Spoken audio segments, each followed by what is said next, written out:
आज हम नागा साधुओं के बारे में जानेंगे। ऐसा कहा जाता है कि 8वीं शताब्दी में आदि शंकराचार्य ने अखाड़ा प्रणाली की स्थापना की थी। इस प्रणाली के तहत सनातन धर्म की रक्षा के उद्देश्य से शस्त्र और शास्त्र दोनों में निपुण साधुओं का एक संगठन बनाया गया। इन साधुओं को धर्म रक्षक या नागा साधु कहा जाता था। कौन होते हैं नागा साधु? नागा साधुओं पर लिखी गई एक किताब के मुताबिक नागा साधु भगवान शिव के अनुयायी होते हैं, जिनके पास तलवार, त्रिशूल, गदा, तीर, धनुष जैसे हथियार होते हैं। नागा साधुओं को अक्सर महाकुंभ, अर्धकुंभ या सिंहस्थ कुंभ में देखा जाता है। आदि गुरु शंकराचार्य ने सनातन धर्म की रक्षा के लिए केवल साधारण सैनिक नहीं बल्कि वैदिक सैनिक भी तैयार किए थे। ऐसे सैनिकों का एक संगठन बनाया गया जिनके पास धर्म के अलावा कोई और विरासत नहीं थी। उनके एक हाथ में वेद, गीता, उपनिषद और पुराण थे तो दूसरे हाथ में भाला, तलवार और कृपान। आदि गुरु शंकराचार्य ने ऐसे साधु सैनिकों का एक संगठन बनाया जो साधु भी थे और सैनिक भी। इन्हें ज्ञान देना और प्राण देना दोनों का अभ्यास था। इन्हीं योद्धा साधुओं को उन्होंने नागा नाम दिया था। उस समय भारी आक्रमणकारियों ने भारत की संस्कृति पर आक्रमण कर उसे मिटाना शुरू कर दिया था।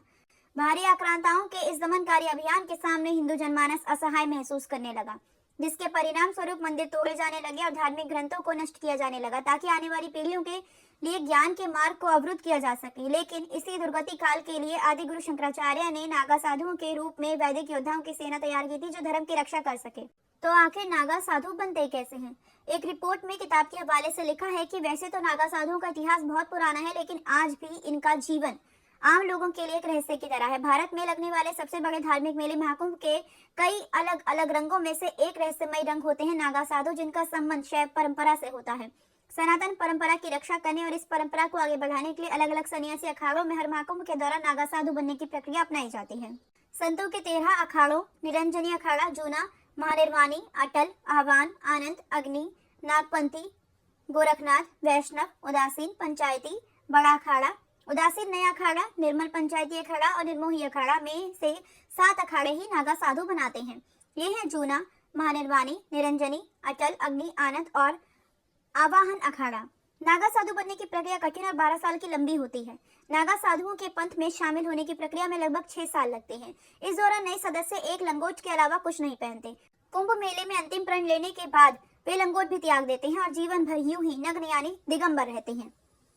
तो नागा साधु खुद का पिंडदान आखिर क्यों करते हैं? अखाड़े में प्रवेश के लिए व्यक्ति का चयन गहन जांच पड़ताल के बाद ही होता है। सबसे पहले उसे लंबे समय तक ब्रह्मचारी के रूप में जीवन बिताना होता है। इसके बाद उसे महापुरुष और फिर अवधूत का दर्जा दिया जाता है। अंतिम प्रक्रिया महाकुंभ के दौरान पूरी होती है, जहां उसका स्वयं का पिंडदान और दंडी संस्कार संपन्न होता है, जिसे बिजवान कहा जाता है। इसके बाद उसे अंतिम परीक्षा से गुजरना होता है, जिसमें वो दिगंबर और फिर श्री दिगंबर बनाया जाता है। दिगंबर नागा एक लंगोट पहन सकता है, जबकि श्री दिगंबर को पूरी तरह नग्न रहकर जीवन यापन करना होता है। इसके बाद इन्हें 5 गुरु भगवान शिव, भगवान विष्णु, भगवान शक्ति, भगवान सूर्य और श्री भगवान गणेश स्वीकारने होते हैं। इसके बाद नागा साधुओं के बाल मुंडवाए जाते हैं और कुंभ के दौरान उन्हें गंगा नदी में 108 डुबकियां लगानी पड़ती हैं। तो नागा साधुओं को आखिर धर्म का रक्षक क्यों कहा जाता है? नागाओं का पराक्रम इतिहास के पन्नों में पहली बार 1757 में गोकुल के युद्ध के रूप में दर्ज किया गया है। नागा साधुओं पर लिखी किताब के मुताबिक 111 नागा साधुओं ने अहमद शाह अब्दाली के नेतृत्व वाली अफगान सेना को हराया था। वहीं नागा साधुओं के 2 योद्धा अजा और शंभू 4000 अफगान सिपाहियों, 200 घुड़सवारों, 100 ऊंट सवारों और 20 तोपों के सामने एक मजबूत दीवार की तरह डट गए थे। इस बर्बर अफगान सेना का नेतृत्व सरदार खान कर रहा था, जो मंदिरों को ध्वस्त करने और भारत में नरसंहार करने वाले अफगान शासक अहमद शाह अब्दाली का सबसे निर्दयी सिपाही था। उस समय गोकुल को जीतने की जिम्मेदारी अहमद शाह अब्दाली ने अपने सेनापति सरदार खान को दी थी, जो अपने 4000 सैनिक लेकर गोकुल की ओर बढ़ रहा था। नागाओं और अफगानों के बीच युद्ध शुरू हो गया था और अफगानों की सेना ताश के पत्तों की तरह बिखर गई। भारी नुकसान के बाद अफगान सेना की ताकत भी कम हो गई थी। अफगानी सेना के शव इधर उधर पड़े हुए थे और अफगान सेना का मनोबल गिर चुका था। अपनी जान की परवाह करते हुए सेनापति सरदार खान ने अपने सैनिकों को पीछे हटने का आदेश दे दिया। इस प्रकार नागा साधु शैतानी ताकतों से पवित्र शहर गोकुल को बचाने में सक्षम हो पाए थे। तो आखिर ये अहमद शाह अब्दाली कौन था? एक किताब के मुताबिक अहमद शाह अब्दाली अफगान सेना का सेनापति था। साल 1748 ईस्वी और साल 1767 के बीच अहमद शाह अब्दाली ने हिंदुस्तान के विरुद्ध 7 चढ़ाइयां की थी। मुख्य रूप से यह आक्रमण उसने हिंदुस्तान पर अफगानिस्तान का वर्चस्व स्थापित करने के लिए किया था। अहमद शाह अब्दाली को दुर्रे दुरानी यानी युग का मोती भी कहा जाता है। उसका पहला आक्रमण साल 1747 ईस्वी में मुगल शासक मोहम्मद शाह के काल में ही हुआ था। किन स्थानों पर बनाए जाते हैं नागा साधु? कुंभ का आयोजन हरिद्वार, उज्जैन, नासिक और प्रयागराज में जहाँ गंगा, यमुना, सरस्वती का संगम होता है 4 पवित्र स्थानों पर किया जाता है। इसलिए नागा साधु बनने की प्रक्रिया भी इन 4 जगहों पर होती है। पुराणों के अनुसार इन्हीं 4 जगहों पर अमृत की बूंदें गिरी थी। तब से आज तक कुंभ का आयोजन इन्हीं 4 जगहों पर किया जाता है। अलग अलग स्थानों पर नागा साधुओं की दीक्षा लेने वाले साधुओं को अलग अलग नाम से जाना जाता है। प्रयागराज में दीक्षा लेने वालों को नागा कहते हैं। हरिद्वार में दीक्षा लेने वालों को बर्फानी नागा कहा जाता है। उज्जैन में दीक्षा लेने वालों को खूनी नागा कहा जाता है। नासिक में दीक्षा लेने वालों को खिचड़िया नागा कहा जाता है। समय समय पर जगह क्यों बदलते हैं नागा साधु?